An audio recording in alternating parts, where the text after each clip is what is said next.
नमस्कार प्रिय साथियों, आइए साथियों, आज की क्लास में आप सभी साथियों का हार्दिक स्वागत है। साथियों आप लोगों को पता ही होगा कि ये जो है सीरीज हमारा सफलता सीरीज चल रहा है साथियों, और इस सीरीज के अंतर्गत हमने आपसे वादा किया था कि कंप्लीट मैथ एसएससी जीडी का आपको फ्री में पढ़ाएंगे साथियों। तो उसी वादे को पूरा करने के लिए मैं आपके सामने उपस्थित हुआ हूं साथियों।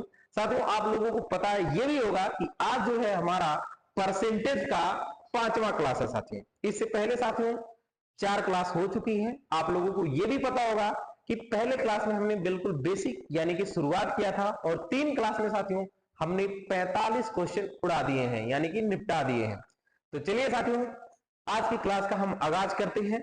लेकिन साथियों आगाज करने से पहले जो लोग चैनल पर पहली बार आए हैं साथियों, चैनल को शेयर और सब्सक्राइब जरूर करें, एक छोटा सा प्यार जरूर दीजिए साथियों। तो चलिए आइए हम स्टार्ट करते हैं बिना देर किए। पहला एक क्वेश्चन आपके सामने फेंक के मारेंगे साथियों। ये रहा क्वेश्चन नंबर 1, पढ़िए और इसका सलूशन 10 सेकंड के अंदर बताइए साथियों। चलिए साथियों हम स्टार्ट करते हैं साथियों। जो भी क्वेश्चन हमने लिया है प्रीवियस ईयर के आधार पर लिया है, और हमने प्रीवियस ईयर के आधार पर ही ये सिलेबस डिजाइन किया है साथियों। ठीक है साथियों, तो टाइप वाइज करा रहे हैं। आज के टाइप में हमारा एरिया वाला भी सवाल होगा और जो है परीक्षा वाले भी सवाल होंगे साथियों। ठीक है, तो आइए ये पहला क्वेश्चन है, प्यारा सा क्वेश्चन है। देखिए बाबू क्वेश्चन बहुत खतरनाक है और आंसर इसका बड़ा खूबसूरत है। देखिए क्या है, यदि किसी वर्ग की भुजा में 5% की वृद्धि की जाती है तो उसके परिमाप में कितने प्रतिशत की वृद्धि होगी। साथियों सवाल बहुत एकदम छोटा सा है ना बाबू। आपको पता होगा लाला क्या बाबू कि बाबू ये होता है वर्ग, ये होता है वर्ग। क्या होता है बाबू? वर्ग होता है। और आपको यह भी पता होगा कि वर्ग की प्रत्येक भुजा जो होती है बाबू बराबर होती है। क्या होती है? प्रत्येक भुजा बराबर होती है। अगर देखो वर्ग का स्क्वायर निकालना, मान लीजिए अगर ये साइड ए है, ये भी साइड ए है, तो ये भी साइड ए होगा और ये भी साइड ए होगा। ए से मेरा तात्पर्य ये है कि अगर ये साइड 5 हो गया ना तो सभी साइड 5-5 ही होगा, है ना। देखो एरिया अगर इसका निकालते हैं तो इसका ए स्क्वायर होता है, और परिमाप अगर इसका निकाला जाए तो बाबू सबको जोड़ लिया जाएगा, है ना। सबको जोड़ लिया, मान लीजिए अगर ये 5 है तो 5 5 5 10 15 20, यानी कि परिमाप जो इसका होता है 4a होता है। 4 5 20। समझ गए इतनी बात को, है ना। तो इस सवाल में क्या बोला गया साथियों, यदि किसी वर्ग की भुजा में 5% की वृद्धि की जाती है तो उसके परिमाप में कितने प्रतिशत की वृद्धि होगी। बाबू आप ये भी जान लीजिए, अगर मान लीजिए आपने इसमें 5% बढ़ा दिया, कितना बढ़ा दिया? 5% प्लस कर दिया, इसमें भी आपने 5% प्लस कर दिया, इसमें भी आपने 5% प्लस कर दिया, है ना। इसमें भी आपने 5% प्लस कर दिया, तो आप देख पा रहे होंगे कि ओवरऑल आपने हर जगह अगर 5% बढ़ाया तो इस सवाल में क्या पूछा, तो उसके परिमाप में कितने प्रतिशत की वृद्धि होगी। अगर आपने भुजा 5% बढ़ाया तो इसका परिमाप भी 5% बढ़ जाए। ठीक है साथियों, तो आप लिख लेंगे इस सवाल का आंसर है साथियों 5%, है ना। इस चीज को समझ लीजिए, जैसे 5 है ना, इस 5 का 5% आप निकालेंगे। जैसे मान लेते हैं थोड़ी देर के लिए ये 100, क्या है बाबू? 100 का 5% क्या होता है? 5। ध्यान से समझो, ये साइड 100 है, एक मिनट ध्यान से समझ लीजिए। वैसे इसका आंसर 5 है, मैं थोड़ा एक आप लोगों को बता दे रहा हूं ताकि क्लियर हो जाए, ये दिक्कत ना हो। ये कम अंदाजिया है ना। देखिए मान लिया जाए ये साइड 100 है, ठीक है, ये भी साइड 100 है, ये भी साइड क्या है बाबू? 100, ये भी साइड क्या है? 100। सवाल में यदि किसी वर्ग की भुजा को 5% बढ़ा दिया जाता है ना, 5% वृद्धि कर दी जाती है ना, तो 5% वृद्धि करेंगे बाबू तो ये हो जाएगा 105, और ये भी हो जाएगा 105, है ना, ये भी हो जाएगा 105। ध्यान से समझिएगा, ये भी हो जाएगा 105। तो सवाल में क्या पूछा गया, तो उसके परिमाप में कितने प्रतिशत का वृद्धि होगा। बाबू पहले 100 था, ये भी 100 था, ये भी 100, ये भी 100, यानी कि पहले बाबू टोटल 400 था, और आज कितना है साथियों? तो आप देखेंगे 105 105 105 105, यानी कि बाबू 420 है। कितना है बाबू? 420। अब कितना है? 420। तो पहले बाबू 400 था, आज 420 है, तो कितना बढ़ गया? 20 बढ़ गया। और 20 बढ़ा किस पे? पुराने वाले पे, 400 पे। तो 100 पे कितना? तो काट पीट मचाएंगे, डबल जीरो से डबल जीरो कैंसिल, 4 पचे 20, 5%। समझ में आया? क्या आप इतनी बात को समझे? समझ में आया ना अच्छे तरीके से? तो जब भी यदि ऐसा सवाल आता है, यदि किसी वर्ग की भुजा में, मान लीजिए यहां पे दे देता, यदि किसी वर्ग की भुजा में 20% की वृद्धि की जाती है तो उसके परिमाण में कितने प्रतिशत की वृद्धि होगी? तो साथियों तुरंत आप आंसर देंगे 20%। अगर यहां पे 20 दिया, परिमाप पूछे तो 20 ही, है ना? अगर इसका एरिया पूछता है तो वहां पे परिवर्तन होता है। हर टाइप का हमने सवाल लिया है। अब आइए सवाल नंबर 2 की तरफ बढ़ते हैं। ध्यान से समझिएगा, सवाल नंबर 2 क्या है? यदि किसी वर्ग की भुजा में 20% की वृद्धि की जाती है तो उसके क्षेत्रफल में कितने प्रतिशत का परिवर्तन होगा? तो ध्यान से समझिएगा, 20% का फ्रैक्शन क्या होता है साथियों? आप कहेंगे 1/5 होता है ना? यानी कि यदि किसी वर्ग की भुजा में 20% की वृद्धि की जाती है, यानी कि 5 से बाबू कितना हो गया? 6 हो गया। मैंने यह भी बताया एरिया जो होता है ए स्क्वायर होता है। कितना होता है? ए स्क्वायर। तो बाबू 5 का स्क्वायर करेंगे 25, 6 का स्क्वायर करेंगे 36, है ना? यानी कि उसके क्षेत्रफल में कितने प्रतिशत का परिवर्तन होगा या वृद्धि होगा, कुछ भी पूछ सकता है। तो देख सकते हैं आप कि 25 था बाबू, 36 हो गया। कितना बढ़ा? आप कहेंगे गुरुदेव 11 बढ़ गया। समझते हैं कि नहीं इतनी बात? फिर से समझ लीजिए, यदि किसी वर्ग की भुजा में 20% की वृद्धि की जाती है तो 20% का फ्रैक्शन 1/5, 5 पे 1 बढ़ाते यानी कि 5 था, बढ़ के 6 हो गया। एरिया होता है स्क्वायर, तो इसीलिए मैंने 5 का स्क्वायर कर दिया, 6 का स्क्वायर कर दिया। यानी कि उसका पहले अगर एरिया 25 था तो आज इसका एरिया कितना है बाबू? 36 है। तो कितना बढ़ गया? आप कहेंगे 11 बढ़ गया। 11 बढ़ा किस पे? हमेशा पहले वाले पे ही बढ़ता, तो बढ़ा किस पे? 25 पे। तो 100 पे कितना? तो आप देखेंगे 25 चौका होता है 100 और 11 चौका कितना होता है बाबू? 44। इस सवाल का आंसर है 44%। यहां पे परिमाप नहीं है साथियों।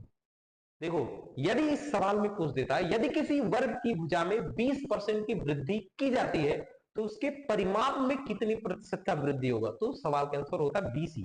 लेकिन यहाँ पे पूछा गया उसके क्षेत्रफल में कितने परसेंट का वृद्धि होगा, तो बाबू 44%। तरीका जो मैंने बताया वही आपको लगाना। अब आइए अगले सवाल की तरफ बढ़ते हैं बाबू। देख लीजिए प्यारे साथियों, यदि किसी वर्ग की भुजा में 10% की कमी की जाती है, क्या की जाती है? कमी, तो उसके क्षेत्रफल में कितने प्रतिशत की कमी होगी, है ना? तो बाबू आपको पता है 10% का फ्रैक्शन होता है 1/10, 1/10। कमी की बात की गई है, यानी कि अगर कोई धन पहले बाबू, अगर इसका क्षेत्रफल पहले 10 था, आज एक कम हो गया, कम हो गया तो कितना हो गया बाबू? 9 हो गया। और क्षेत्रफल में प्रतिशत परिवर्तन पूछा है ना, तो बाबू 10 का स्क्वायर आप करेंगे 100, 9 का स्क्वायर करेंगे 81। पहले अगर 100 था तो आज कितना कम हुआ, तो आप कहेंगे 19। 19 की कमी 100 पे 19%, डायरेक्ट सवाल का आंसर होता है। 100 पे कोई चीज अगर निकाला जाए तो वही होता है ना? क्योंकि आपको पता है बाबू 100 पे बढ़ रहा है 19, तो 100 पे कितना? 100 से कट गया तो 19, सवाल का आंसर 19%। ठीक है जी। अब आइए अगला सवाल फेंक के मारेंगे। यदि किसी वृत्त की त्रिज्या में 80% की कमी कर दी जाए तो वृत्त के क्षेत्रफल में कितने प्रतिशत की कमी होगी? ये है साथियों सवाल। साथियों आपको पता होगा कि जो है वृत्त का क्षेत्रफल जो होता है पाई आर स्क्वायर होता है, पाई आर स्क्वायर होता है। ठीक है जी।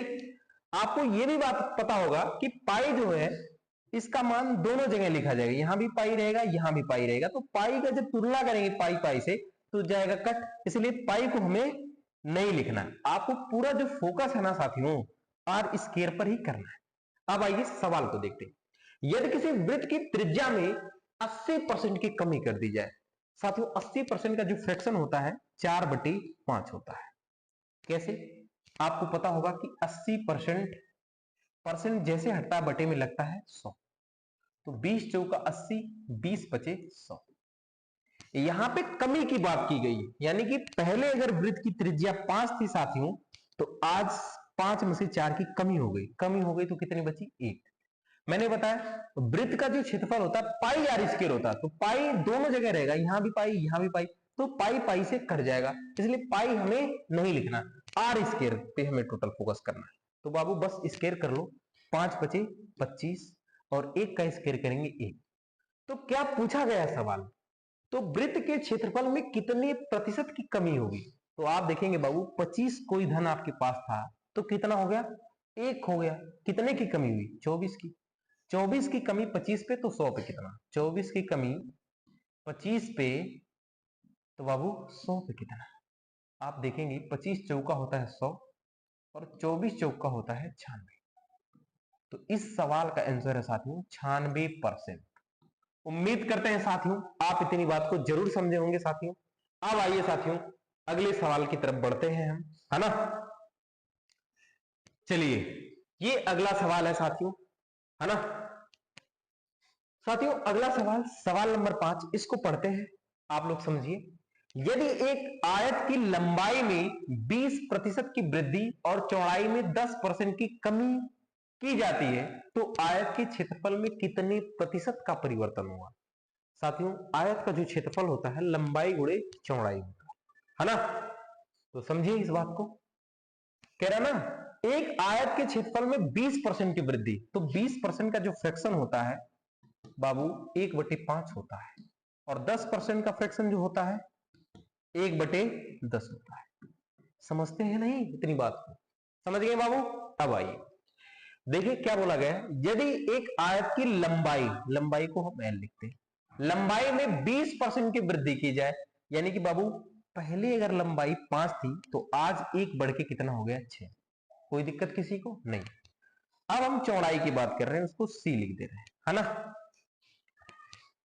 चौड़ाई में 10% की कमी कर दी जाती है, यानी कि पहले अगर लंबाई बाबू 10 थी, सॉरी पहले अगर इसकी चौड़ाई 10 थी साथियों ना, तो 1 की कमी कर दी गई तो बाबू बचा कितना 9। आपको यह भी पता होगा कि आयत का क्षेत्रफल जो होता है लंबाई गुणे चौड़ाई, यानी कि ये अगर इसका लंबाई है और ये इसका चौड़ाई है तो वो इन दोनों का गुणा करना पड़ेगा तभी तो क्षेत्रफल निकलेगा। तो 10 बचे 50 और बाबू 6 9 54। तो इसमें क्या बोला गया है, क्षेत्रफल में कितने प्रतिशत का परिवर्तन हुआ? तो आप देखेंगे कि पहले अगर इस आयत का क्षेत्रफल 50 था, आज कितना हो गया 54 हो गया, तो कितना बढ़ गया? आप कहेंगे 4 बढ़ गया। 4 किस पे बढ़ा? 50 पे। 4 किस पे बढ़ा बाबू? 50 पे। तो 100 पे कितना? सॉल्व करेंगे सवाल का आंसर आएगा 50 दुना में होता है 100, 4 दुना में 8%, यानी कि 8% का परिवर्तन हुआ। उम्मीद करते हैं बाबू आप इतनी बात जरूर समझे होंगे। समझते हैं कि नहीं? बहुत बढ़िया, जहर कॉन्सेप्ट है एकदम, बिल्कुल मजा आ जाएगा, है ना। चलिए आइए अगला सवाल ये है साथियों, 20 सेकंड का समय आप लोगों को दे रहे हैं, करके बताइए। सवाल नंबर 6 बेहद आसान सवाल है।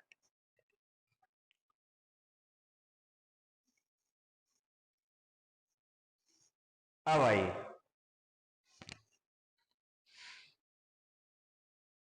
बाबू, यह नहीं है, यहां पे है 1, क्या है बाबू? 1 1 है। एक आयताकार भूखंड की लंबाई में 20% की वृद्धि की जाती है, तो बाबू 20% का फ्रैक्शन क्या होता है साथियों? आप कहेंगे गुरुदेव 1/5 होता है। कितना होता है बाबू? 1/5। कितना होता है बाबू? 1/5। सवाल में क्या बोला गया? आयताकार भूखंड की लंबाई में 20% की वृद्धि की जाती है, इसकी चौड़ाई में कितने प्रतिशत की कमी की जानी चाहिए ताकि कुल क्षेत्रफल अपरिवर्तित रहे, यानी कि क्षेत्रफल बदले ना बाबू। तो यहां पे वृद्धि की बात की गई, यानी कि लंबाई इसकी 5 थी, 1 बढ़ के बाबू कितना हो गया? 6 हो गया। अब कह रहा है कितने की कमी की जाए कि क्षेत्रफल अपरिवर्तित रहे, तो आप देखेंगे, देखो कोई चीज बढ़ा के आप ले जा रहे हैं, 5 से 6 कर दिया, तो घटाना होगा दोबारा 5 लाने के लिए, तो 6 में से 1 ही तो घटाएंगे बाबू। 1 घटाएंगे किसमें में से? तो आप कहेंगे 6 में से, 1/6 गुना में 100, तो सवाल के आंसर आ जाएगा 16 से 2/3%, यानी कि बाबू इसकी चौड़ाई में 16 से 2/3% की कमी करनी होगी, है ना। जब आप कमी कर देंगे तो क्षेत्रफल इसका अपरिवर्तित रहेगा, यानी कि पहले जितना था उतना अब भी रहेगा। ठीक है, समझते हैं कि नहीं इतनी बात? अब आइए सवाल नंबर 7 की तरफ बढ़ते हैं। आइए प्रिय साथियों, ये सवाल नंबर 7 है। सवाल नंबर 7 क्या है? एक संख्या में पहले 20% की वृद्धि की जाती है और फिर 20% की कमी की जाती है, इसमें प्रतिशत परिवर्तन क्या होगा? इसमें प्रतिशत परिवर्तन क्या होगा? साथियों, इस टाइप का सवाल मैं आपको बता चुका हूं। साथियों जब भी इस टाइप का सवाल आएगा ना, मैंने एक सूत्र आप लोगों को बताया था, एक्स स्क्वायर बटे 100% की साथियों हमेशा क्या होगा? कमी होगा। क्या होगा? कमी, है ना? ये याद रहे साथियों। ठीक है जी, एक्स स्क्वायर बटे 100% का हमेशा साथियों क्या होगा? कमी। तो जैसे यहाँ पे 20% है तो 20 का स्क्वायर करेंगे डायरेक्ट 400 बटे में 100, काट पीट मचाएंगे तो आएगा 4%, यानी कि 4% का परिवर्तन होगा। वो भी क्या होगा साथियों? 4% की कमी। उम्मीद करते हैं साथियों आप इतनी बात को जरूर समझे होंगे। चलिए अब आइए सवाल नंबर 8 की तरफ बढ़ते हैं। देख लीजिए साथियों सवाल नंबर 8। सवाल नंबर 8 में क्या है? एक कार की कीमत में क्रमिक रूप से 5%, 10% और 20% की वृद्धि होती है। कीमत में समतुल्य परिवर्तन क्या है साथियों? साथियों मैंने जो है प्रीवियस ईयर के आधार पे हर एक टाइप की सवाल को लिया है ना, ताकि आप लोगों को ऐसा कुछ ना लगे कि कोई नया सवाल आपके सामने आ गया। ठीक है साथियों, एक ही सवाल लिया लेकिन मैंने हर टाइप का सवाल लिया। चलिए आइए इसको करते हैं। यहां पे वृद्धि की बात हो रही है तो आपको पता होगा इसका जो फ्रैक्शन होता है 5% का 1/20 होता है ना, 10% का 1/10 होता है और 20% का बाबू 1/5 होता है। इतनी बात आप समझते हैं कि नहीं? समझते हैं ना? अब आइए यहां पे वृद्धि का बात किया गया है, यानी कि कोई धन 20 था, एक बढ़ के कितना हो गया? 21 हो गया। कोई धन 10 था, एक बढ़ के 11 हो गया और 5 था, एक बढ़ के 6 हो गया। तो आप देखेंगे इसमें गुना करेंगे 200 आएगा, 200 का गुना 5 में करेंगे 1000 आएगा, है ना? 200 का 10 बार 200 और 200 आ जाएगा, 200 का गुना 5 में करेंगे 1000 आएगा। इसका देख लीजिए आप क्या करेंगे, 6 का गुना करते हैं, अच्छा इसमें 11 छका 66, 66 गुना में 21 कर लेते हैं, है ना? 21 छक्का 126 के 6 हासिल लगल 12 ना बाबू, और 21 छक्का 126 तो आप देखेंगे आ जाएगा 8 3 1 1300, है ना? 1386, यानी कि ये कितना हो रहा है साथियों? 1386। तो कितने की वृद्धि हुई? तो आप देखेंगे बाबू 386 का वृद्धि हुआ, है ना? किस पे? 1000 पे। 1000 पर 386 का बढ़ोतरी तो 100 पे कितना बाबू? काट पीट मचाएंगे तो 38.6% सवाल का आंसर आएगा। इतने की वृद्धि हुई साथियों, है ना? यानी कि कीमत में बाबू समतुल्य परिवर्तन जो है 38.6, है ना? समझते हैं कि नहीं इतनी बात को? देखो 20 का ही टोटल गुना करेंगे आएगा 1000, यहाँ पे 11 का गुना करेंगे 11 छक्का 66 होता है, फिर 21 का गुना करेंगे 21 छक्का 126 के 6 हासिल लगा 12, 21 छक्का 126 और 12 जोड़ देंगे 129 आ जाएगा, है ना? टोटल ये आ गया, तो ये आ गया आपके सामने आंसर। साथियों उम्मीद करते हैं आप इतनी बात को भी बड़े अच्छे से समझे होंगे। अब आइए प्रिय साथियों ये सवाल नंबर 9 है, आप लोग इसको देखिए, 20 सेकंड का टाइम दे रहा हूं, करके बताइए। चांद तारों में नजर आए चेहरा तेरा, जब से मेरे दिल पे हुआ है सनम पहरा तेरा। आ जाइए साथियों, ये सवाल का पहरा है। किसका पहरा है बाबू? सवाल का, है ना? देख लीजिए बहुत बढ़िया सवाल है साथियों, मैंने हर टाइप के सवाल को रखा है ना? तो कोई टाइप छूटेगा नहीं, बस आप पढ़ते रहिए, एकदम मजा आ जाएगा, है ना? एकदम जहर वाले अंदाज में आप लोगों को पढ़ा भी रहे। ठीक है, देखिए सवाल क्या है, आप देखते ही समझ गए होंगे कि ए बी सी तीन लोगों के बारे में बात हो रही है, तो तीनों जने का नाम लिख लेते हैं बाबू, ए बी और सी। इतनी बात समझते हैं बाबू आप? बहुत बढ़िया। अब देखिए 20% का फ्रिक्शन क्या होता है?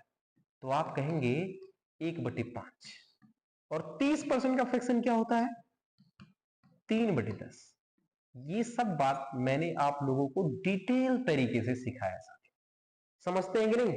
अब देखिए सवाल में कहा क्या गया है, ए की आय बी की आय से 20% अधिक है। तो बाबू बी की आय से, किससे बाबू, बी की आय से, यानी कि बी का अगर 5 है तो ए का 1 फालतू यानी कि 6। समझ में आई इतनी बात, बहुत बढ़िया। आगे क्या बोला गया है, सी की, आगे बोला गया है बी की आय सी की आय से, सी की आय से बाबू, सी की आय से 30% अधिक है, यानी कि सी का मान अगर 10 है बाबू तो बी का मान 3 ज्यादा है, यानी कि 13। इन सबको बराबर कर लीजिए, बस ए बी सी का मान आ जाएगा, बस परसेंटेज निकाल देना सवाल के आंसर। आपको एक बात पता होगा, रेशियो में जब भी रेशियो निकालते हैं, अगर ये खाली है, इन सबका तुलना करना, तो ये जो अंक है यही वाला यहां पे लिख दीजिए, इसके सामने ये खाली है तो ये वाला भर दीजिए। तो यहाँ पे 13 भर दिया, 1 मिनट, जैसे आपको पता चले,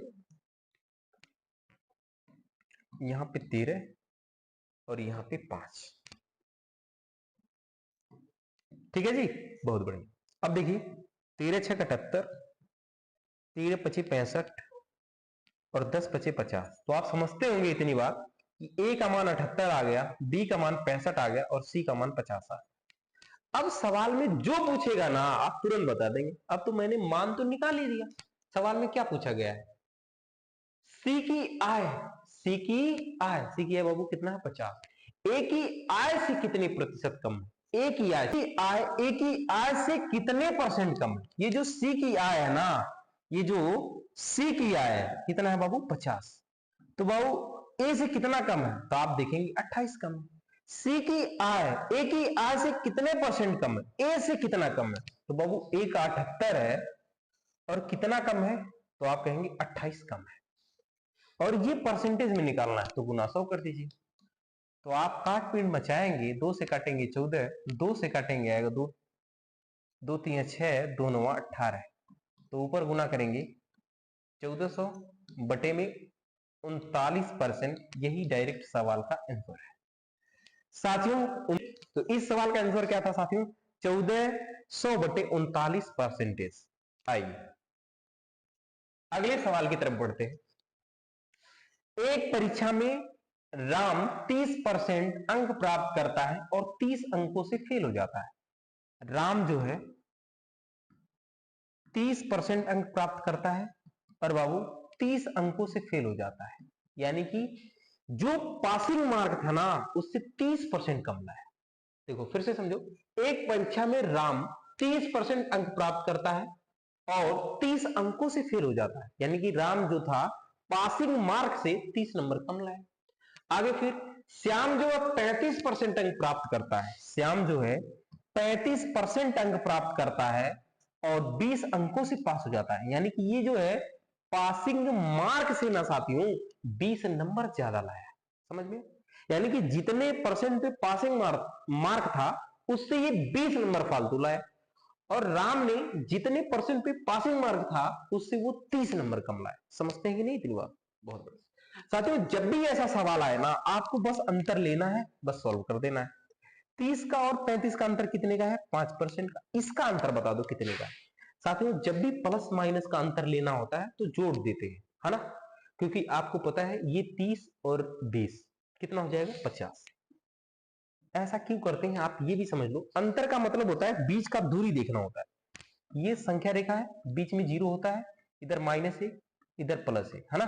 मैं पूछूं -1 और +2 के बीच की दूरी क्या होगा, तो आप यूनिट गिनिए, 1 यूनिट 2 यूनिट, इसलिए इन दोनों को डायरेक्ट जोड़ भी दिया जाता है, 1 1 2। समझते हैं कि नहीं। मान लीजिए इधर -2 होगा, इधर +2 होगा, इन दोनों के बीच की दूरी लेना होगा तो 1 2 3 4 और डायरेक्ट जोड़ेंगे 2 2 4। समझते हैं कि नहीं। तो अंतर लेना है तो ऐसा इसको जोड़ते हैं, क्यों, ये बात आपको पता चल गया ना संख्या रेखा के माध्यम से। ठीक है, तो 5% की वैल्यू 50 है, तो 1% का जो मान आएगा आएगा 10। सवाल में क्या पूछा गया था, परीक्षा का अधिकतम अंक क्या है साथियों। किसी भी परीक्षा में 100% अंक होता है, 1% का वैल्यू 10 है तो 100% का मान गुना में 100। तो इस सवाल का जो आंसर है 1000 है। उम्मीद करते हैं बाबू आप इतनी बात जरूर समझो। ठीक है जी, समझते हैं कि नहीं? बहुत बढ़िया। अब आइए सवाल नंबर 11 की तरफ बढ़ते हैं। ये देखिए सवाल नंबर 11 है साथियों, ये भी सेम टाइप का ही सवाल है साथियों। देखिए सवाल क्या है, एक अभ्यर्थी जो 50% अंक प्राप्त करता है 50 अंकों से फेल हो जाता है। 50% अंक प्राप्त करता है यानी कि 50 अंक कम लाता है। दूसरा कोई अभ्यर्थी है 65% अंक प्राप्त करता है, कितना? 65% अंक प्राप्त करता है बाबू, और 25 अंकों से पास हो जाता है यानी कि 25 अंक ज्यादा लाता है। तो मैंने बोला जब भी इस टाइप का सवाल लगाना हो अंतर से सॉल्व करेंगे। तो यहां पे आएगा 15% अंतर, और यहां पे आएगा, दोनों को जोड़ेंगे बाबू, आएगा 75। काट पीट मचाएंगे, 1% का जो मान आएगा 15 पचे 75, 5 बार 1% का मान आया 5। सवाल में क्या पूछा गया था? परीक्षा का अधिकतम अंक कितना है? साथियों किसी भी परीक्षा में कोई भी वैल्यू अपने आप में 100% होती है। 100 से गुना कर दो, सवाल का आंसर 500 आएगा। 500। उम्मीद करते हैं बाबू आप इतनी बात जरूर समझोगे। ठीक है जी, अब आइए सवाल नंबर 12 की तरफ बढ़ते हैं। देख लीजिए सवाल नंबर 12 क्या है। एक परीक्षा में 20% छात्र अंग्रेजी में अनुत्तीर्ण हुए, 60% छात्र गणित में अनुत्तीर्ण हुए और 15% छात्र दोनों विषयों में अनुत्तीर्ण हुए। उन छात्रों का प्रतिशत ज्ञात कीजिए जो दोनों विषयों में उत्तीर्ण हुए। यानी उत्तीर्ण माने बाबू पास, अनुत्तीर्ण माने फेल। समझते हैं कि नहीं? आपको पता होगा है ना, एक परीक्षा में 20% जो छात्र हैं इंग्लिश में फेल होते हैं, और बाबू 60% मैथ में, दोनों विषयों में 15 होते हैं। तो एक चीज आप यहां समझ गए होंगे कि ये 15 है ना, 20 में भी काउंट हो रहा है और 60 में भी काउंट हो रहा है ना। 15 जो है 20% में भी गिना गया और 60% में भी गिना गया। तो 15 को इन दोनों को जोड़ के 15 में से घटा देते हैं, सवाल का आंसर आ जाएगा, है ना।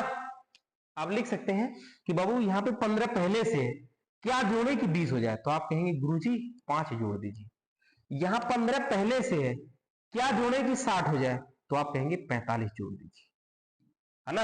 इन सबको जोड़ लीजिए, 5 + 15 + 45, है ना। तो आप देखेंगे ये 20 हो गया और ये कितना हो गया? 65 हो गया। बाबू हर परीक्षा में 100% विद्यार्थी लोग शामिल होते हैं, और बाबू अगर 65% हमने यहाँ पे जोड़ उड़ लिया है, यानी कि 65% लोगों का हमने खोज कर लिया, तो बचे कितने? 35। यही 35% है जो दोनों विषयों में उत्तीर्ण हुए। तो इस सवाल का आंसर है साथियों 35%। उम्मीद करते हैं बाबू आप ये बात अच्छे तरीके से समझे होंगे। अब आइए सवाल नंबर 13 की तरफ बढ़ते हैं, है ना। एक परीक्षा में एक छात्र ने पहले पेपर में 300 अंकों में से 40% अंक प्राप्त किया। यदि उसे कुल 60% अंक प्राप्त करने हैं तो छात्र को दूसरे पेपर में 300 में से कितने प्रतिशत अंक प्राप्त करने होंगे? साथियों फिर से ध्यान से समझो। साथियों कोई एक विद्यार्थी है, उसको 2 पेपर देने हैं, है ना। दोनों पेपर 300 अंक का है। पहले में उसने 40% अंक प्राप्त किया, है ना। पहले में उसने 40% अंक प्राप्त किया। सवाल में पूछा गया कि दूसरे में कितना परसेंट अंक पाए कि टोटल जो उसका अंक हो दोनों विषयों का मिलाकर वो 60% होना चाहिए। समझ में आया? अब आइए करते हैं। देखो अगर उसे 60% अंक लाना है तो बाबू पहला पेपर 300, दूसरा पेपर 300, पेपर कितने का हो गया? 600 का। 600 का 60% निकाल लीजिए, 0 से 0, 6 6 36, 600 का 60% 360, यानी कि 600 में से उसे 360 अंक पाना है। सवाल में बोला गया कि पहले में वो 40% अंक प्राप्त करता है, तो बाबू 300 का 40%। तो आप देखेंगे एक जीरो उड़ गया, 3 चौका 12, 120 अंक पहले में ये खुद पा गया। पहले में कितना अंक पा गए? 120। अब दूसरा एक पेपर बचा 300 अंक का, बाबू टोटल उसे 360 लाना है, 120 पहले से पा गया, तो कितना और लाना होगा? तो 120 घटा दीजिए, 0 4, यानी कि 240 अंक उसे और लाना होगा। कितना? देखो फिर से समझो, 360 अंक उसे लाने, 120 उसने पहले विषय में ला रखा है, तो कितना और लाए? 240 और लाए। तो 240 किसमें से लाएगा? दूसरे पेपर यानी कि 300 में से 240 परसेंटेज में गुना में 00 से 00 कैंसिल, 3/24 80%, यानी कि दूसरे पेपर में 80% अंक प्राप्त करे तो उसका ओवरऑल है ना 60% हो जाएगा। ठीक है साथियों। साथियों इसको और तरीके से भी समझा जा सकता है, औसत से, उसको बता देते हैं। यहां पे ओरिजिनल डाटा लेने की जरूरत ही नहीं है ना।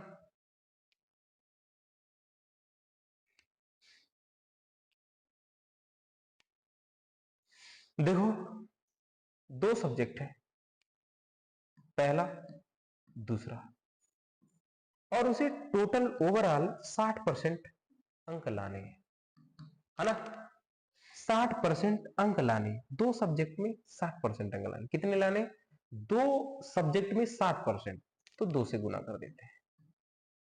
60 गुना 120%। ध्यान से समझिएगा, कह रहा ना पहले में वो 40% ला रखा है, दूसरे में कितना लाए कि 120 हो जाए, तो आप खुद यही ले जाके इसमें से घटा देंगे। 40% जैसे यहां से घटाएंगे 80% आ जाएगा सवाल। उम्मीद करते हैं बाबू आप इतनी बात जरूर समझोगे। समझते हैं कि नहीं? बहुत बढ़िया। आइए समझा करिए साथियों, है ना। अब आइए ये सवाल नंबर 14 है क्या, इसको समझते हैं। सवाल नंबर 14 में क्या बोला गया है? 1 केजी चावल के मूल्यों में 50% की वृद्धि हुई। बाबू 1 केजी के चावल के मूल्यों में 50% की वृद्धि हुई, है ना। और वृद्धि 40 रुपए का है। वृद्धि कितने का है? 40 रुपए का। प्रति किलोग्राम चावल का नया मूल्य क्या है? फिर से समझो, चावल की कीमत 50% बढ़ जाता है, और वो जो 50% बढ़ता है ना, वो बाबू 40 रुपए के बराबर है।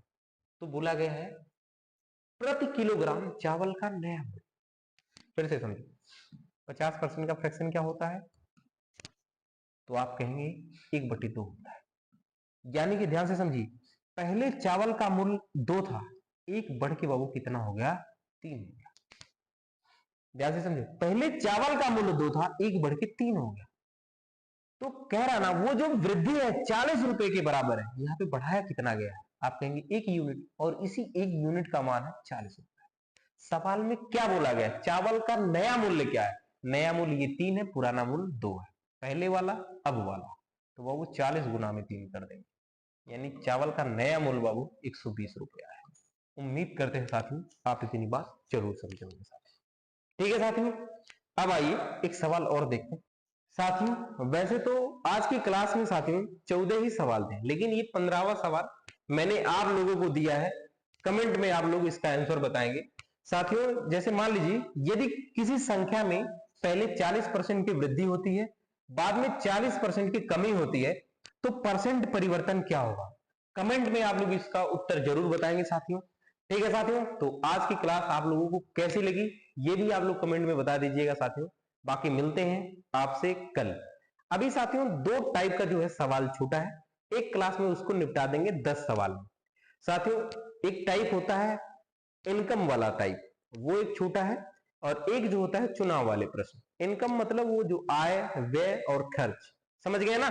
तो चलिए आज के लिए इतना ही, मिलते हैं आपसे कल साथियों। ठीक है, तब तक के लिए जय हिंद, वंदे मातरम।